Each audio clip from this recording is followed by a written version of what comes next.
আপনি কি কল্পনা করতে পারেন যে আটলান্টিক মহাসাগরের দুই প্রান্তের সভ্যতাগুলো, যারা একে অপরের অস্তিত্ব জানতো না, তারা কেন একই মহাজাগতিক চিহ্নের উপাসনা করত? আজ আমরা উন্মোচন করব সূর্যচাকতির সেই বিস্ময়কর গোপনীয়তা যা ইতিহাস বইতে লেখা নেই। মধ্য আমেরিকার গভীর অরণ্যে অ্যাজটেক জাতি সূর্যকে দেখত এক রক্তক্ষয়ী শক্তির আধার হিসেবে, যা মহাবিশ্বকে সচল রাখে। ঠিক একইভাবে হাজার মাইল দূরে স্ক্যান্ডিনেভিয়ার হিমশীতল প্রান্তরে নর্ডিক মানুষরা ব্রোঞ্জ যুগের সূর্যরথ নির্মাণ করেছিল। এই দুই সম্পূর্ণ বিচ্ছিন্ন সংস্কৃতির মাঝে সূর্যকে একটি বৃত্তাকার স্বর্গীয় চাকা হিসেবে দেখার এই প্রবণতা কি নিছক কাকতালীয়, নাকি কোনো প্রাচীন যোগসূত্রের অবশিষ্টাংশ?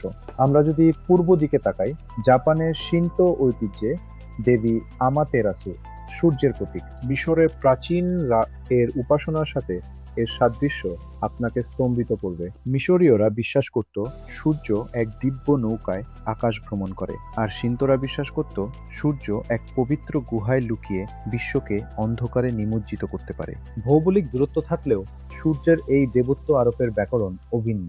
মেসোপটেমিয়ার সুমেরীয় লিপিতে আমরা পাই শামাসের ডানাযুক্ত সূর্য চাকতি। আশ্চর্যের বিষয় হলো, আফ্রিকার মালি অঞ্চলের ডগন উপজাতি ঠিক একইভাবে সূর্যের কম্পন এবং মহাজাগতিক শক্তির নিখুঁত বর্ণনা দেয়, যা আধুনিক জ্যোতির্বিজ্ঞানের তথ্যের সাথে মিলে যায়। আদিম এই সভ্যতাগুলো কি তবে মহাকাশের কোনো এক অভিন্ন শিক্ষক থেকে এই জ্ঞান অর্জন করেছিল? সম্ভবত সূর্যচাকতি কোনো সাধারণ প্রতীক নয়, বরং এটি একটি প্রাচীন বিশ্বজনীন ভাষার শেষ চিহ্ন, যা আমরা সময়ের বিবর্তনে ভুলে গেছি। বিস্মৃতির অন্তরালে হারিয়ে যাওয়া এই মহাজাগতিক সত্য কি আবার ফিরে আসবে? উত্তরটি হয়তো আপনার চেতনার গভীরেই লুকিয়ে আছে।